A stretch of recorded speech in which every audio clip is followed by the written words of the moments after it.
Ladies and gentlemen, the President of the United States, Donald J. Trump. Cause the flag still stands for freedom, and they can't take that away.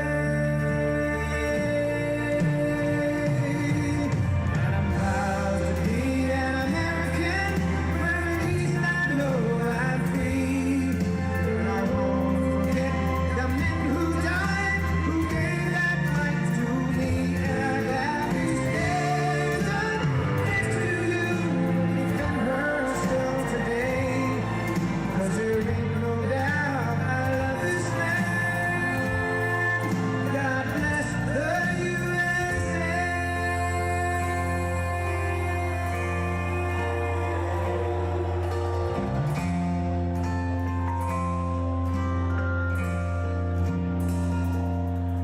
From the lakes of Minnesota to the hills of Tennessee,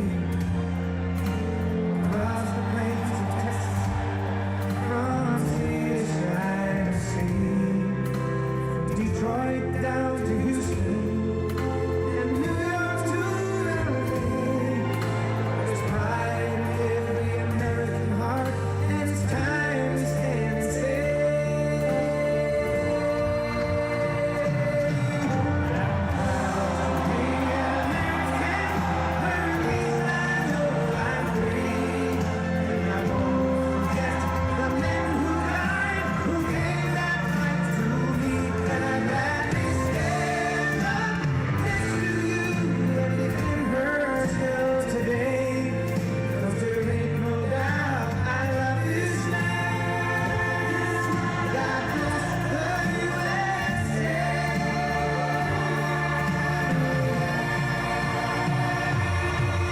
And I'm proud to be an American, where at least I know I'm free.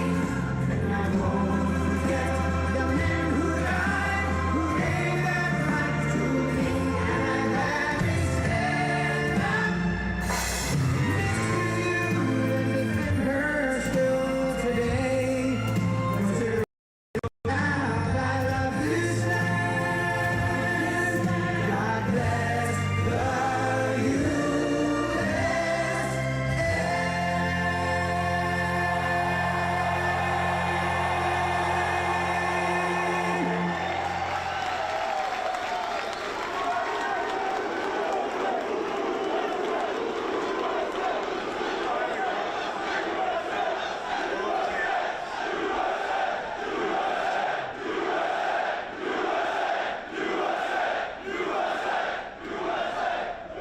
Thank you very much. And big hello. This is a special group of patriots, champions, winners. You are winners. Oh, I'd love to have your job.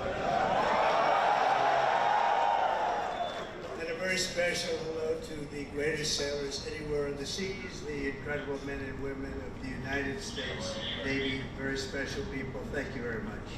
Great honor. But I'm thrilled to be here among thousands of proud American patriots aboard the 100,000 tons, that's a lot of tonnage, forward deployed symbol of American might, power, and prestige, the legendary USS George Washington. This is some ship. They don't make them this way anymore, but we're not supposed to say that, but they really are. This is great stuff. This is really an incredible GW, they call it GW, right? We've come this afternoon to celebrate the strength and the skill and service of everyone on the ship. So we're going to all relax. We're going to have a good time. We're not going anywhere, you know. If you go back to Washington, it's like 2 o'clock in the morning. But I want to just tell you that you are special people, and we're going to have a little fun. And I'm going to tell you how great our country is and how well we're doing, because a year and a half ago, we had a different country than we do right now. Now we're the most respected country in the world. We're the hottest country anywhere in the world. And it hasn't taken too long, but I had no doubt. I just didn't know we were going to do it this fast. We've done it fast because of people like you. So I want to thank you very much. And I want to recognize a man that you all know well. And he's a tough cookie. He was formerly our Secretary of Defense, but now he's proudly known as our Secretary of War, Pete Hegseth.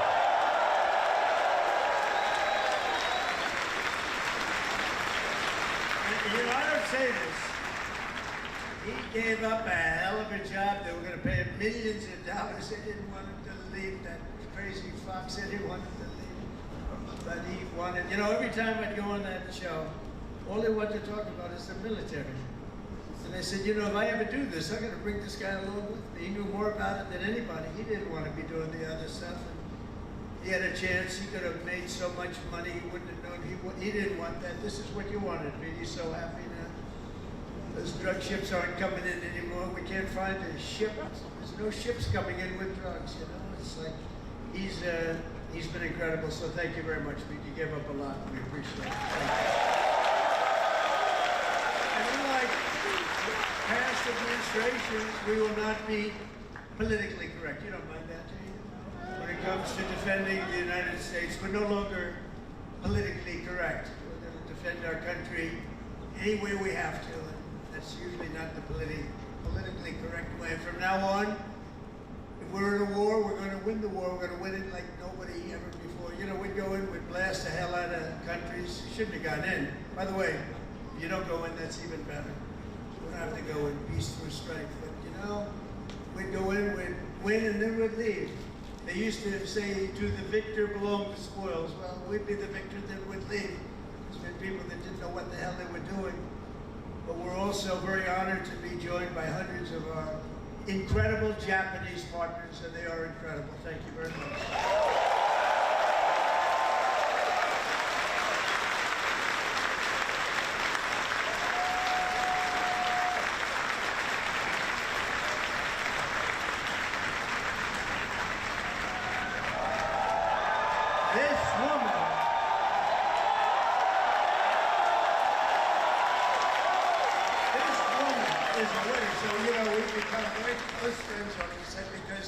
Their stock market today and our stock market today hit an all-time high. That means we're doing something right. But the cherished alliance between the United States and Japan is one of the most remarkable relationships in the entire world. Really, there's never been anything like it. Born out of the ashes of a terrible war, our bond has grown over 8 decades into the beautiful friendship that we have. It's a foundation of peace and security in the Pacific. You see it? So on behalf of all American sailors stationed in this beautiful country, let's hear it for our allies and the Japanese self-defense forces and all of the Japanese people that we love and respect. And I have such respect for Japan and the country. And now I have a really great respect for the new and incredible Prime Minister. And I have to say this, the first female Prime Minister in the history of Madam Prime Minister.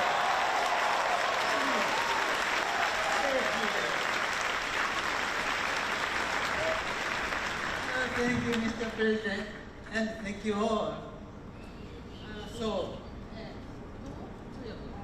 本日、米国の海軍創設250周年という記念すべき節目、トランプ大統領とともに地域の自由と平和を守る象徴である空母ジョージ・ワシントンで挨拶するチャンスをいただいたこと、心から光栄に思います。This year marks the U.S. Navy's semi-quincentennial anniversary. As we celebrate the important milestone, I'm truly honored to have this opportunity to deliver remarks with President Trump aboard the aircraft carrier USS George Washington, a symbol of protecting freedom and peace in this region.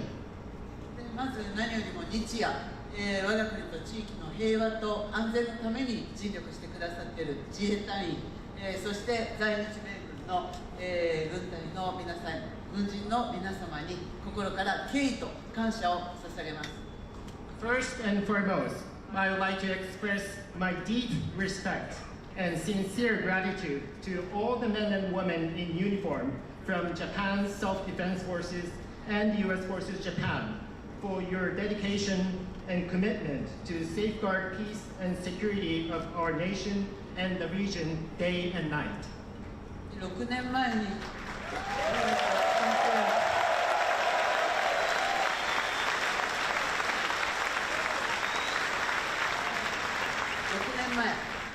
深の地で、トランプ大統領と、亡くなった安倍晋三、総理が、日米が共に手を取り合って、この地域の平和と安全を確保していくという決意を示しました。6 years ago, at this same place here in Yokosuka City, the late Prime Minister Shinzo Abe and President Trump stood side by side and demonstrated their resolve that Japan and the United States would join hands to ensure peace and security in this region.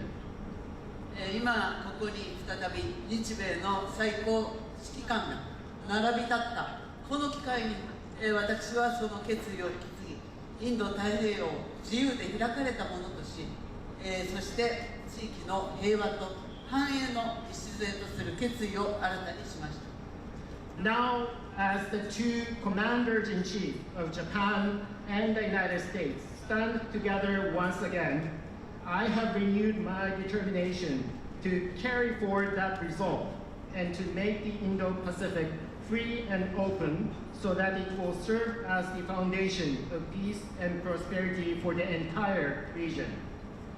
今、我々はかつてないほど厳しい安全保障環境に直面しています。平和は言葉だけではなく、確固たる決意と行動によってこそ守られます。Now, we are facing an unprecedented severe security environment. Peace cannot be preserved by words alone. It can be protected only when there is an unwavering determination and action.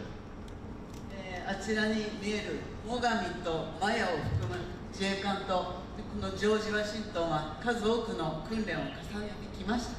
でまた横須賀にいる多くの、補給整備に携わっている、日米関係者の皆様、そして地域社会との絆が、米国海軍の活動を長年にわたって支えてきました。こうした幾層にもわたる日米の協力が日米の抑止力、対処力を確かなものとしております。From where we stand, we can see maritime self-defense forces Mogami and Maya, vessels of Japan's maritime self-defense force, and USS George Washington have conducted numerous joint exercises. Just as importantly, there are so many Japanese and American personnel working for logistics and maintenance here in Yokosuka. And there's also a strong sense of bond with the local community here. Those are what have been supporting the activities of US Navy over the years.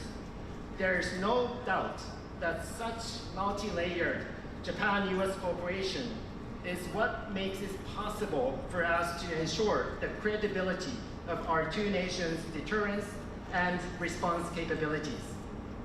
私は決意しています。今後、日本の防衛力を抜本的に強化して、この地域の平和と安定により一層積極的に貢献していきます。So let me reiterate my unwavering determination here.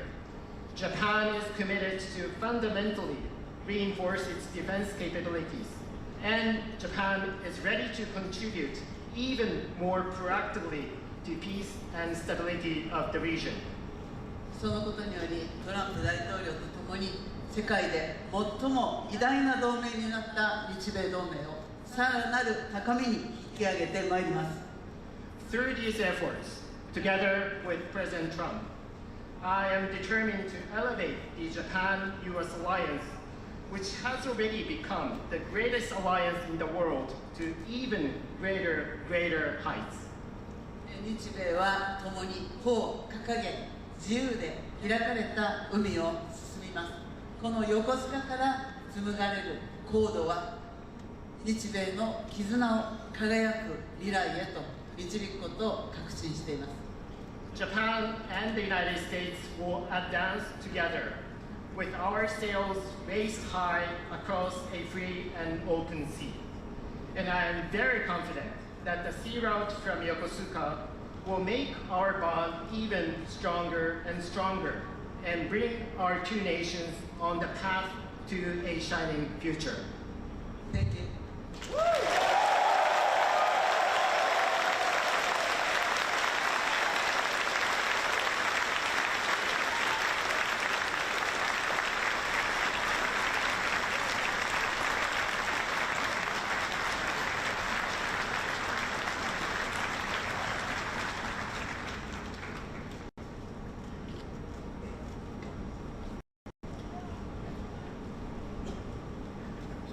thank you very much.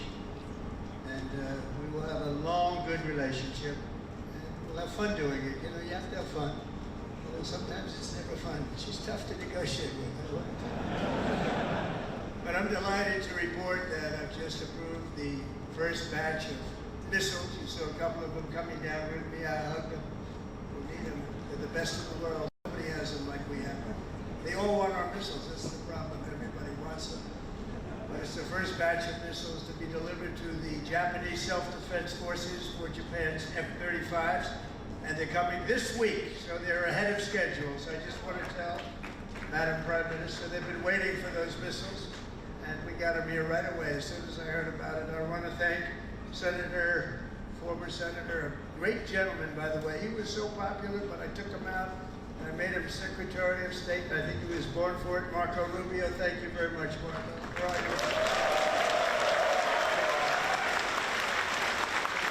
job.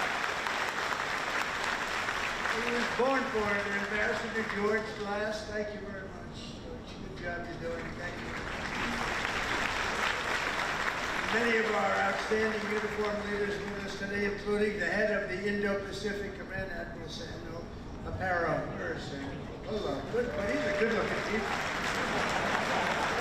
Make a movie with these guys. They're like Central. Look at this group of people. Commander of the U.S. Forces, Japan, General Stephen Joseph. Thank you, Steve. The commander of the 7th. Oh, that's a big deal. So I think you want to switch jobs for 1 week, only for 1 week. 7th Fleet, big stuff. Vice Admiral Fred Kacher. Fred, thank you very much. And the commander of Carrier Strike, Group 5, Rear Admiral Eric Pappy Andoze.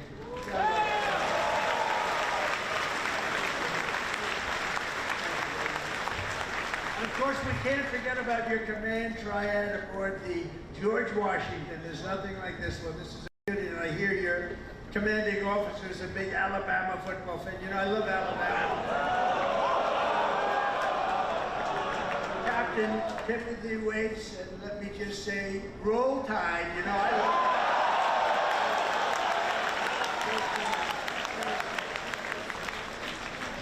That was a hell of a game this week. I don't know how the hell you pulled that one out. If you didn't win, I wouldn't have mentioned it. I would have just introduced you. But you came back from oblivion. Isn't that nice coming back? Coming back is good. Thanks as well to your XO, Captain Patrick Bly. Captain, where is it, Captain? Patrick, thank you. Highly respected person. All of these people are the best. Look at them. I mean, you look at them. They could have any job they wanted. They could walk down to Wall Street, make a fortune. They wouldn't do that. They like what they're doing, and nobody does it better, as well as really one of the most important people of the ship. Have you ever heard of Command Master Chief Tony Roberts? Have you ever heard of him?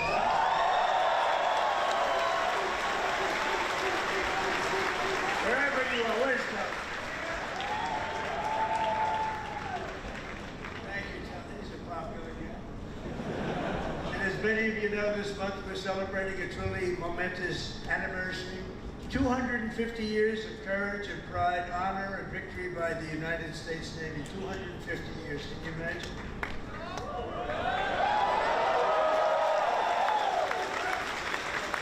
And 3 weeks ago, Melania and I flew to Naval Station Norfolk. I think many of you probably know that. And witnessed an unforgettable display of pure American dominance. It was incredible to watch. They gave us some. Then I said, slow it down, costs a lot of money. Let's save it. Let's relax. They gave us some great display, from the thunderous roar of the guided missile destroyers, never saw anything like it, to the spectacular sight of nuclear submarines all over the place, to the unstoppable force of another great American aircraft carrier. One thing was clear, that no enemy will ever even dream of threatening America's Navy. There's no Navy even close, not even close. You hear about some of them doing ships, but nobody can do what we do. Nobody has what we have. We also have the best equipment that rides along in those ships. You see that nobody makes equipment like we do. Nobody makes the ammunition, the weapons, the missiles, planes, none of them. And if they do, the American sailor stands ready to crush them and sink them and wreck them and blast them into oblivion.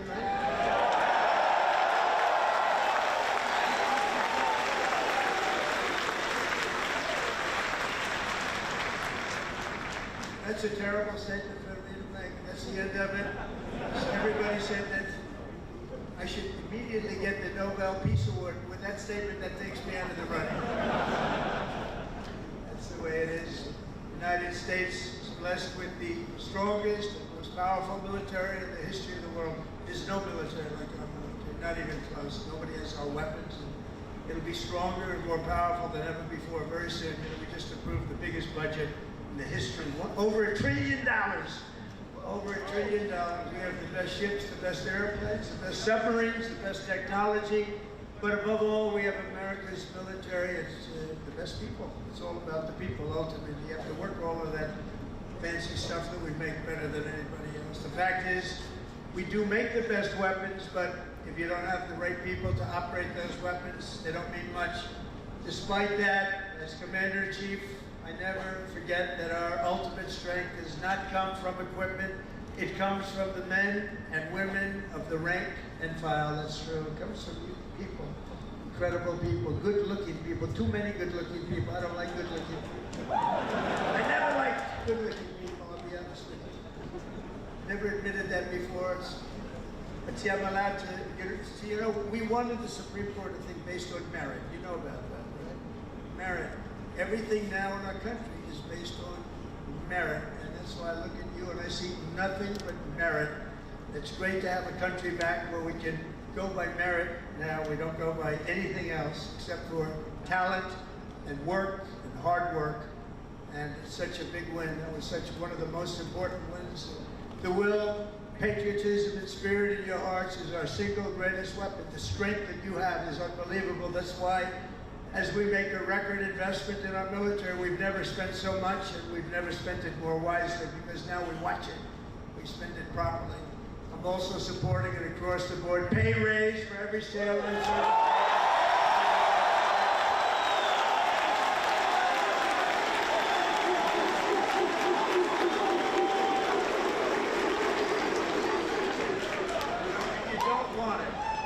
Give back to your country, just let us know. We will give it to you. Is there anybody in that category?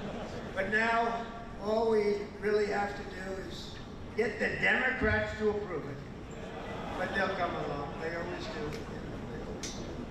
And because I heard that the sailors under George Washington took a hit to your family separation pay, you know what I'm talking about, right? You took a little hit to be here, right? By returning to the port, you returned early for this event. I am delighted to announce that as your sort of boss, I don't feel like your boss, but I guess I am. I should be happy about this one. In my direction, we're going to make sure that you receive the full amount that you were owed for the deployment. And we're not going to deduct anything because you came in to listen to your commander. I'd like to be an admiral. I always want to be an admiral. Don't tell the other people that I love so much. You know, they sit around the table, they have all those beautiful stars, stripes, but I'll tell you what I love. I will always love the admirals. I love those uniforms. And I look at these guys. I don't think I would have done very well if I had to compete with these people. They're too good. But I always felt that the Navy is a very special group of people.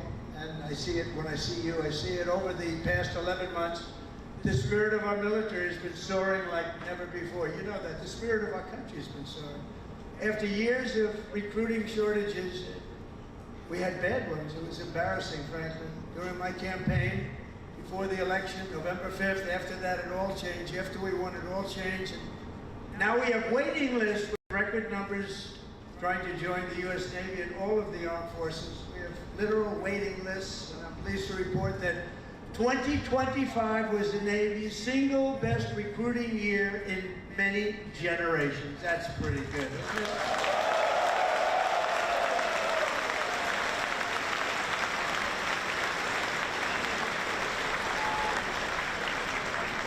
But, you know, think of it. It seems like I've been up here so long, and it seems like I've been doing this for a long time and a half. We had a great first term, but nothing like what's happening now. We had the greatest economy in the history of our country. I rebuilt the military in the first term, and then they gave a lot of it away to Afghanistan, but it was really just a tiny speck, but it was the concept of what it was. But we rebuilt the military, and we did so many things in the first term, but we're blowing it away right now. But think of it, just 1 year ago, I was in the middle of a campaign. Can you believe that? It doesn't feel that way. I said, you know, you're right. It's not November 5th yet. We have another week or so to go. I was campaigning 1 year ago. And look at all the things that we've done since this unbelievable day, November 5th. That's when it all changed. When we won on November 5th, it all changed, and we went from a country that wasn't respected and a lot of people that had no spirit. That includes joining the police, the fire departments. They didn't want to join. After that, they started joining, and it seems like 10 years ago, not less than a year. Think of it, less than a year ago, I was campaigning. You know, we won the second election by a lot, so we had to just prove it by winning the third by too big to rig, I called it. It was too big to rig. And it was an amazing victory. And thank goodness we won, because we were in big trouble. We were in big trouble. But the new recruits, every sailor aboard this ship has answered the sacred call of duty to cross any ocean, fight any battle, and defend America and its allies with unwavering resolve. As you know, the George Washington is the only aircraft carrier on Earth that is permanently stationed overseas. It's permanent. Now, if you'd like to take a trip back to America, let's do it one time. Well, I'll join you. I'd love to join you. You know, when I landed on this, it doesn't feel like a ship. It's solid. This is a solid piece of stuff. These 4.5 acres of power and steel are the front line of American freedom in the Pacific. Every day you're taking risks to keep our country safe and to defend peace and security in this incredible part of the world, working with Japan, working with other nations. I just left Malaysia. We stopped a big war with, you know that, we stopped 8 wars. Can you imagine? In 8 months, I stopped 8 wars. Like, I stopped a war a month. Think of that. That's pretty good. But I just left Malaysia. Thank them, because they helped us very much with one of them, and actually for even a second, they're great people, and they send their regards. I spent a day there with the Prime Minister, and we had a good time. But you carry out your mission bravely, you carried it out brilliantly, and on behalf of all Americans, I just want to say, and I came over to say it loud and clear, thank you very much. Thank you.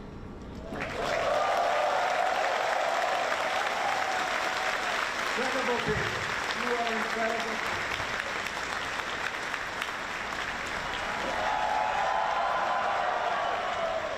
They actually have the best location, because if they're really good looking, they end up in Hollywood. You're not going to end in Hollywood. They can just see the back of your head. All the people.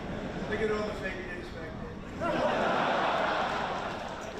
But 2 years ago, naval air crewman, third class James McCall was just a few months into his first fleet tour with the Golden Falcons helicopter squadron when he and his crew were called on a search and rescue mission to find 3 missing Navy divers. Incredible, brave guys and divers. But they were stranded at sea right off the Japanese coast. They were exhausted and assuming they were going to die. They assumed they were going to die. But with unbelievable focus and skill, crewman McCall was able to find and help rescue all 3 divers in the water below, saving his fellow sailors. And James is with us today as a shipmate of this carrier, crewman McCall. Thank you very much for your incredible bravery, and we salute you. Where is James? Where are you, James? Whoa! Come on!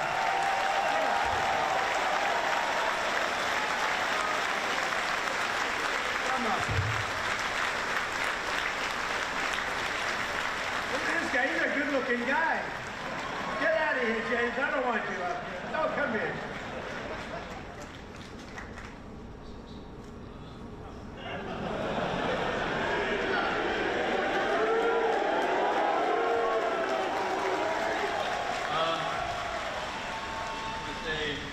Appreciate all my fellow shipmates. What I did back then in Iwakuni, it was heartbreaking for losing those loved ones down there, but we brought some back whenever we went down there.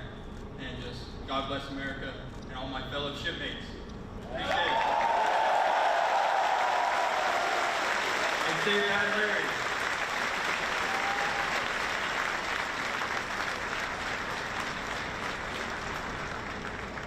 I was wondering, maybe you almost stayed up. You could have been up here for a while. He's going to be running for office next week. You will. Great job, James. A lot of bravery, too. But as James' story reminds us, the Navy is a family and a team, and each of you has a vital role to play. Gathered here this afternoon are some of those whose toil and sweat gets our magnificent planes in the air and brings them safely back home. We have the shooters and the ear dogs and the paddles and the white shirts and, of course, the blue shirts, the yellow shirts, the red shirts, and all over the hangar bay. I want to thank you all. You're incredible people. I saw some of you there. We're rushing to get down here. They want to take pictures up there, you know. Very aggressive people. Sir, can I have a picture? They're supposed to be standing at attention. Sir, can I have a picture, sir? Yeah. You know what I'm talking about, right? Very aggressive. But I think they're great. We also have a real genius and these people are incredible, who maintain the largest and most complex machine ever built, are amazing mechanics and engineers on the...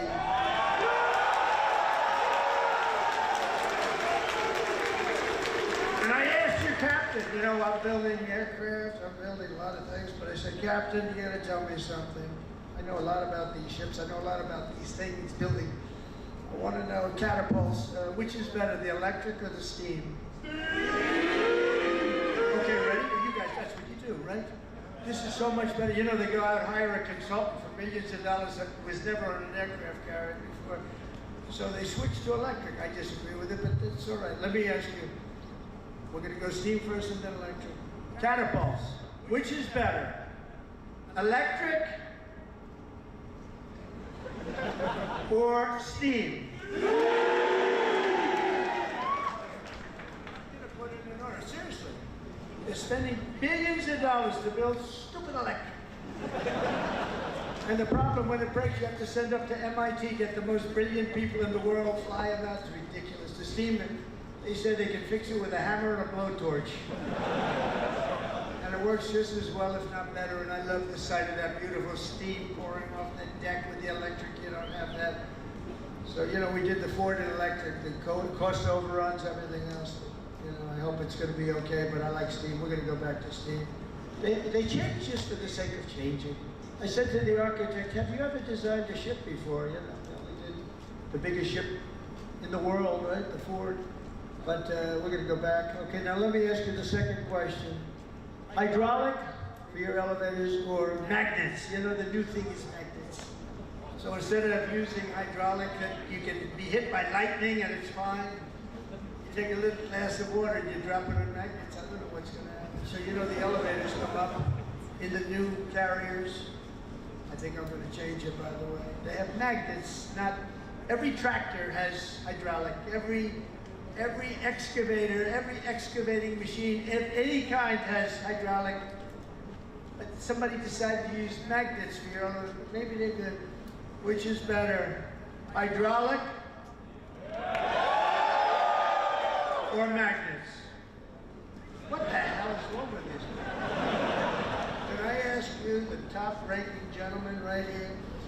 Seriously, I'm putting out an order. I'm going to sign an executive order. When we build aircraft carriers, it's steam for the catapults and it's hydraulic for the elevators. We'll never have a problem. Okay? Do you agree? He agrees, everybody agrees, but these people in Washington. All right, we're going to do that. I'm serious about it. It bothered me so much. I see the costs come in. They spend $900. This is not on my watch. So if it was on my watch, I would be very quiet about it. I wouldn't be. They spent $993 million on the catapults, trying to get them to work. And they had steam, which works so beautifully, and it has for 50 years, right? So we're going to go back. Seriously, fellas, I want to make that change. I'm going to do an executive order. I'm not going to let them continue to do this. They're trying to make it work. They're trying so hard, and they have something that's perfect. So we're going to go back on that and the magnets. Thank you very much. And of course, we cannot forget the daredevils and the pilots of the famed. Hold on,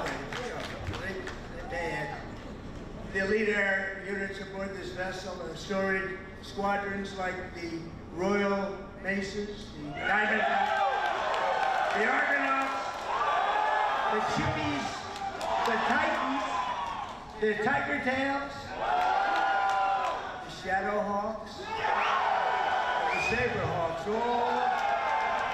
all great, brave people. They're all incredible. You're all incredible people. Do you know, they say, and I love it, I love aviation. I actually had a brother who was a pilot, and see, Biden used to say he was a pilot. He was a pilot, he was a truck driver, whoever walked in, he wasn't a pilot. He wasn't much of a president either, to be honest. That I can tell you. That we all know. But they say the hardest thing to do is landing a plane on an aircraft carrier. And great pilots can do everything. They're great pilots, but they can't do that. It's a very special talent. So the people that do that are in this room, you're a very small group of people. Tremendously talented pilots cannot do it for a lot of reasons. There are a lot of reasons. A lot of it's right up here. So I have great respect. The hardest thing you can do as a pilot is land. You know that this ship is so big. But when you're up there in the Pacific or the Atlantic and the waves are crashing and it's getting dark, or it is dark, which is even worse, getting dark is better. But when you're up there, they say it looks like a little needle in the ocean. It's just a very little thing. You're landing on top. So I have great respect when I see them land. You know, 3 weeks ago they were landing and doing it beautifully. They're very, very talented people. And nobody embodies skill and nerve and swagger and the attitude like a U.S. naval aviator. So I have great respect for you all. Thank you very much. One of the reasons I'm here. That's why I'm here, not someone else. I didn't need this. I didn't need the whole damn job. I could have been doing, I could have had a nice, I had such a beautiful life. But you know what? We're making America greater than ever before, and that's why I'm doing it. And we are doing numbers that nobody's ever seen, nobody ever even thought possible before. Think of it. A year ago, we were a dead country. We're like a dead country, and now we have the hottest country anywhere in the world. There's nobody even close. It's pretty amazing, okay? None of it would be possible. All of these things that we're doing, all of the respect that we have, it's really because of people like yourself and the armed forces generally. It's amazing, the job that you all do. None of it would have been possible. And all of those important missions in the Navy, the devoted members of the Food Service Division serving up to 14,000 meals every single day. How's the food? It's good, I hope.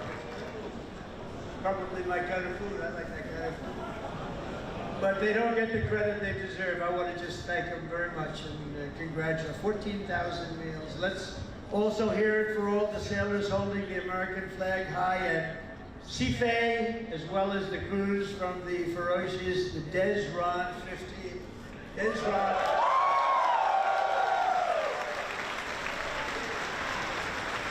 But together, the sailors here today give your very best to our nation, and as your Commander-in-Chief, I'm fighting every single day to ensure that we give you our very best also. We do.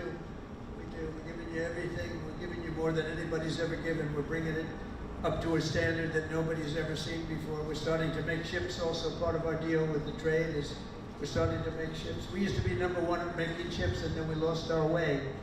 But now we're starting to make ships again, and we'll do it very soon. It's not going to take that long, but it's a process. It's not like making a bullet. It's not like making a big, long process. We've got it going, though, I think, in the right direction. I think within a short period of time, the Philadelphia yards, as an example, is now owned by a group that's going to be making a lot of ships, a good group of people. And we're going to be working also with Japan on making ships. We're going to make a lot of ships again. We used to make, think of it, we were #1.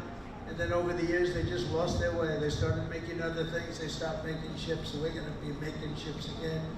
With more than, think of this, $17 trillion trillion with a T, pouring into the United States of America from all over the world. And that's the biggest number in the history of any country. And by the time, and this is in 8 months, really. We had 9, but this is in 8 months.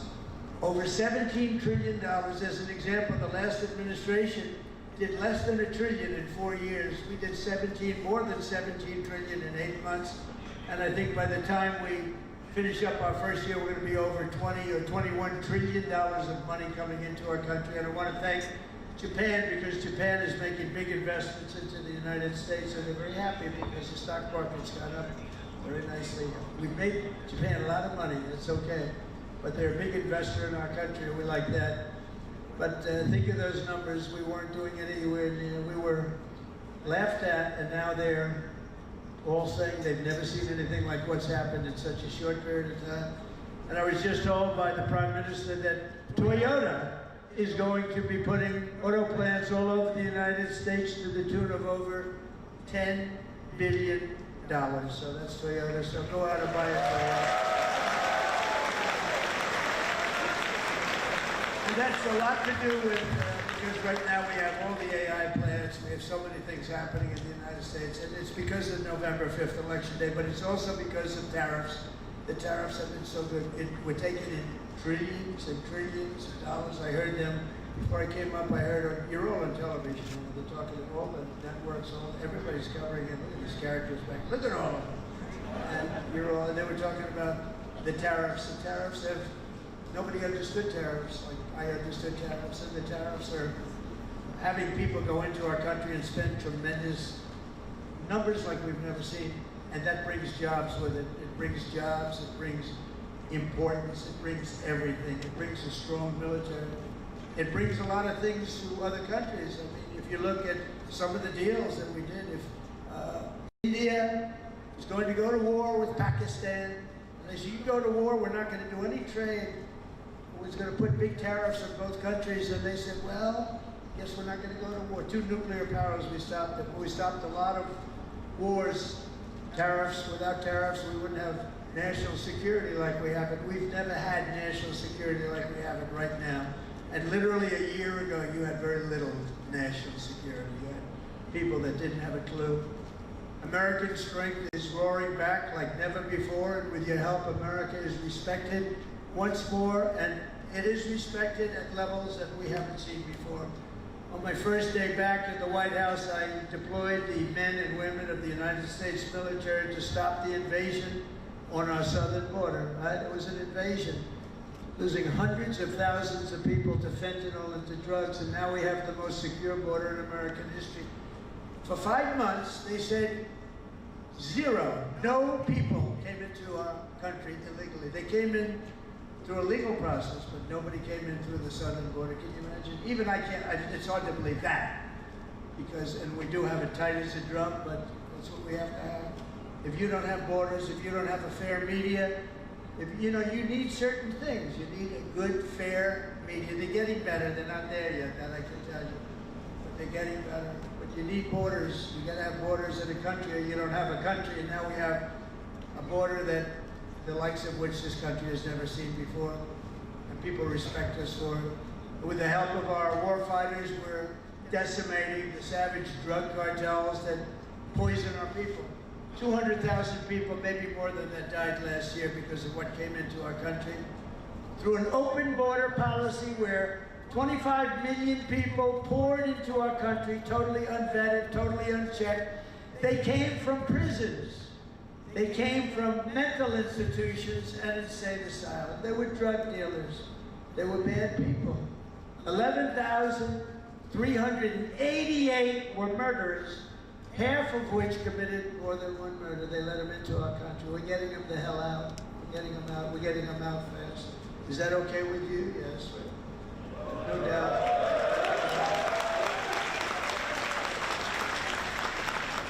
It's an unforced error. And we're also straightening out our cities. Washington, D.C., our beautiful capital, was a killing mess. People getting killed all the time. It was very high crime. And we sent in our National Guard, again, great people. And I don't say they were totally politically correct. correct? That's okay. And now it's a very safe, now it's considered a very safe. It took 12 days. We got 1,700 people, career criminals, many of which came in through Biden's open border, and they infiltrated our nation's capital. We had a very unsafe capital, but for years before that it was very unsafe. Now it's as safe as there is anywhere in the country. You can have your daughter, your girlfriend, your wife, boyfriend walk right in through the middle. Nobody's going to touch them. The crime is down to almost nothing. It's a whole different ballgame. It took literally 12 days, but let's give us a month to do it really. We had it drum tight, and it's a beautiful thing. And our people in the service, and you know, people don't care. If we send in our military, if we send in our National Guard, if we send in Space Command, they don't care who the hell it is, they just want to be safe. And we have safe cities now. We're starting in Memphis. Memphis was a disaster. It's been there, they've been there for 2 weeks, and it's a whole different story. Crime is less than half, and within a month it'll be gone. Getting rid of all the bad ones. And we're going to go into Chicago, we're going to go into our cities, we're going to clean them out, we're going to straighten them out. And we're going to have safe cities, because you want to protect safe cities. We're going to have beautiful, safe cities, and it's happening very quickly, very easily actually. It's easy for us, it's hard for them. And we have to have a little more help. It doesn't matter really, we can do as we want to do, but it would be nice to have more help from some of the Democrat governors that don't mind. In Chicago, 2 weeks ago, 4 people murdered, 11 people shot. This weekend it was like terrible, much worse than that. And then we have a governor that stands up and says, oh, it's wonderful, it's not wonderful. And what we're doing is we're going to make it totally safe. It'll be very safe very soon. And we're doing that with all of our cities that are troubled. We have cities that are troubled. We can't have cities that are troubled. And we're sending in our National Guard. And if we need more than the National Guard, we'll send more than the National Guard, because we're going to have safe cities. We're not going to have people killed in our cities. And whether people like that or not, that's what we're doing. And you've been watching what our missiles do to boats and ships and submarines. How about the submarine? They said, no, that was just fishing. The radical left Democrats said, well, it was a submarine, but they were just fishing. Submarines don't go fishing, do they? You know more about submarines than I do. You have a beauty park outside. This is a submarine, and you know what it was designed for? Transporting drugs, and it got hit. But each one of those vessels that we hit kill on average 25,000 people, American people, every single year. They kill, each one of them killed 25,000 people. So we have to stop it, and we have stopped it, and I want to thank Pete for having the courage to do it. And believe me, people are very honored that you do it. 25,000 people for each boat. For many years, the drug cartels have waged war in America, and at long last, we're finally waging war on the cartels. We're waging war like they've never seen before. And we're going to win that battle. We're winning it already. The sea, I mean, the only problem is nobody wants to go into the sea anymore. Even the fishing boats, they say, let's take a pass. But they don't want that. But we're knocking them out one by one. And very importantly, we've stopped, almost stopped completely, the drugs coming in by sea. And now we'll stop the drugs coming in by land. That's going to be very easy. More importantly, we're ending wars. We're ending wars all over this planet. And as you know, and I said before, I ended 8 wars in 8 months, the most of any president in history. No president that we know has ever ended any war. A lot of them go into wars. But this includes Kosovo and Serbia, the Congo and Rwanda, Pakistan and India, Israel and Iran. You saw that. How about those B-2 bombers? They went in there, they took out that nuclear capability. They would have had a nuclear weapon within 2 months. Not anymore. Egypt and Ethiopia, Armenia and Azerbaijan. That was going on for 35 years, big, horrible war. And just this month, we ended the war in Gaza, the Middle East. We ended the war in the Middle East. Nobody thought it was possible. And we also just signed a deal in Malaysia between a war that was just starting, Cambodia and Thailand. So we saved millions and millions of lives, and I did it mostly verbally. We didn't have to get you involved. When we don't get you involved, that's a good thing. We don't want you to get involved. If I can avoid you getting involved, if I have an ability to do things that maybe other people don't when we see things, but we stopped a lot of those wars based on trade and tariffs and penalties. You know, they're getting all ready to fight, and then we tell them, no more trading with the United States, we're putting tariffs on your nation, et cetera, et cetera. It's called national security for us, but it's really national security for the whole world, and everywhere we go, America is actually making peace, and it's peace through strength. When they look at this, when they look at you people, they say, we're not going to mess around with them. So it's very important. After years of crippling inflation, back home we had the worst inflation in the history of our country. Energy costs are down. You know, energy costs are way down. Gasoline prices are way down. Grocery prices are way down. We have a little problem with beef. We're going to get that down very quickly, but the prices are way down. Mortgage rates are down despite having an incompetent head of the Fed. I call him too late. He's always too late. It's too late in lowering interest rates. I call him Jerome Too Late Powell. But despite having a totally grossly incompetent guy, we have, we blow through it because we're doing so well. Inflation has been defeated, and workers' wages are rising at the fastest pace in 60 years, and that includes your wages. They're rising at the fastest pace. The workers, I'm not talking about the rich people, everyone's doing well.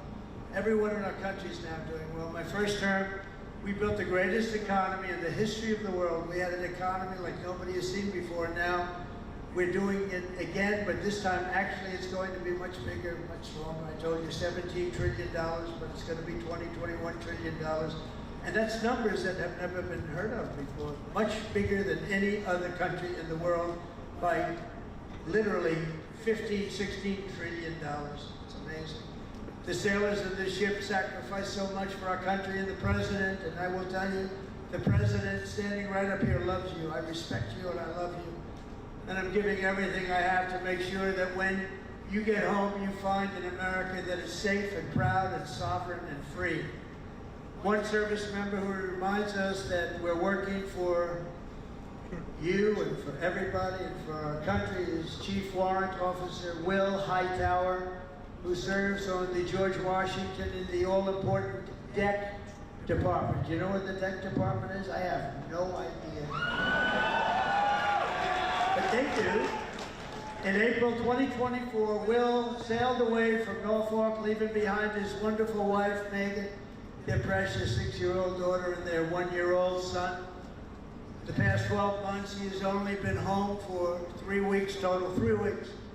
Enormous sacrifice, very tough on the family, but an experience everyone on the ship really knows very well. In February, Will's tour will come to an end, and he will finally be going home just in time for his daughter's birthday. So, Will, I want to thank you together with all of those people that go through the same thing. I want to really thank, where is Will? Is Will around here? Where is Will? Wow, look at him. It's a good-looking people here. That's great, Will. How does it feel? Good? That's great. Feels amazing. That's fantastic. That's fantastic. See, in the old days, I'd say, does your wife still love you? But I don't do that anymore. Does your wife still love you? Yes. Do you still love your wife? Every day. That's good. Okay, that's good. No, that's good. Beautiful.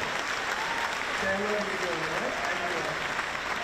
And just in conclusion, every sailor here today inherits a legacy of valor and grit and glory unmatched in the long history of mankind's voyage on the seas. It's a voyage like nobody's ever had like you have.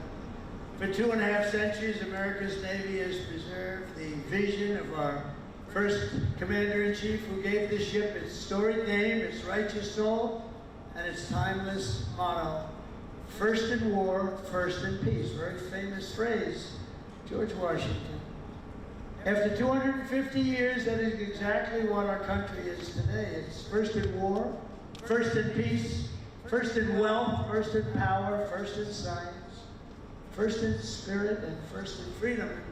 We went through 4 bad years, but now America will always be first again. You have the right person up here. You have somebody that understands a lot of different subjects.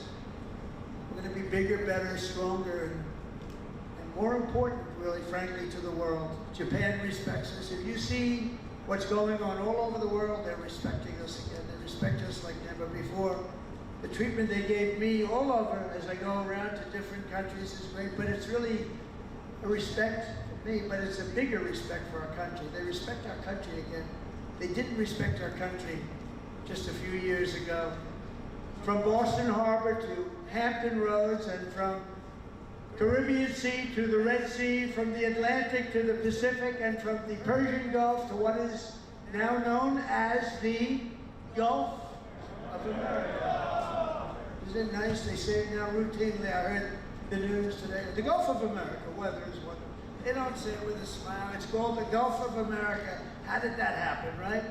And it took me, you know, for many years I said, why is it called the Gulf of Mexico when we seem to have the shore? Well, we do. We have 92% of the shoreline. So I said, you know, when we make it back, that if, when, too big to rig, we made it too big to rig. I said, get out and vote, too big to rig, make it that way.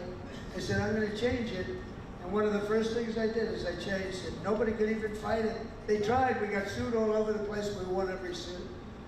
And it's now officially the Gulf of America. Isn't that nice? But our sailors have written honor, greatness, and triumph into the pages of history. What you're doing is incredible. And it's an incredible time for our country. On gun decks and flight decks, torpedo rooms and cockpits, the men and women of the Navy have poured out their blood and sweat and tears to defend the land of the free and the home of the brave.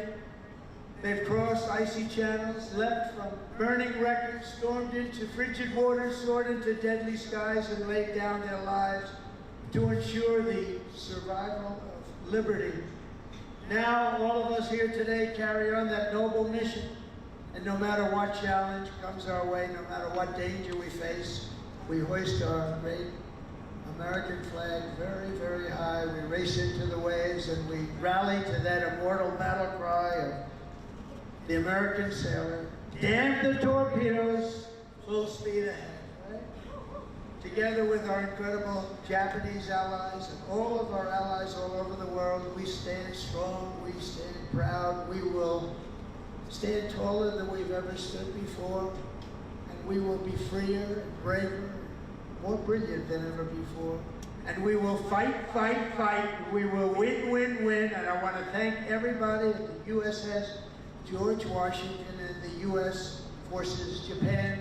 God bless our military. God bless Japan. God bless the United States of America. And God bless our Navy. Thank you, everybody.